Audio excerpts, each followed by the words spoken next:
Tiyak ngayon ni Zamboanga City Mayor Beng Climaco na patuloy ang rehabilitasyon matapos salakayin ng mga rebelding MNLF Miswari Faction ang nasabing lugar nitong nakalipas na taon. Si Waywaya Macalma ang ating tagapagbalita. 11 buwan matapos ang pag-atake ng MNLF Miswari Faction sa Zamboanga City, ang mga sibilyan ang higit na naapektuhan sa halos 3 linggong inabot bago matapos ang gulo.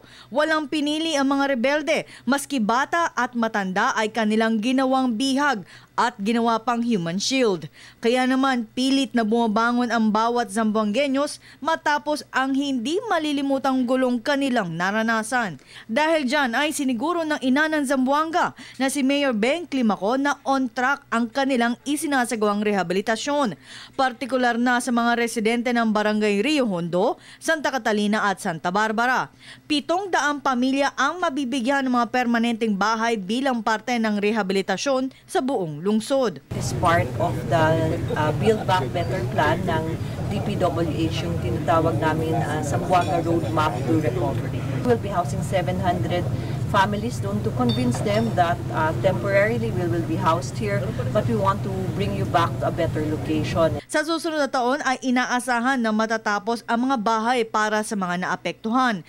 Kaya naman ngayon pa lang ay umaapela na si Climaco sa business sector na maaari na muli silang mag-invest sa kanilang lugar. Ito upang tuluyan nang makarecover ang buong Zamboanga. And we are asking all our investors to invest in the city of Zamboanga at mabigyan po ng mas malaking role ang military to explain sa ating pong mga investors. Sa susunod na taon ang unang anibersaryo ng Zamboanga Siege, kaya naman gugunitain ng buong lungsod ang araw ng September 9 at mananalangin sila sa mga naulila ng mga biktima ng pag-atake ng mga rebelde sa kanilang lugar. We will have perhaps an interfaith prayer to heal the wounds of the past, but nonetheless to help the people recover from the present day-to-day. Para sa Telebisyon ng Bayan, Waywaya Macalma, Zamboanga City.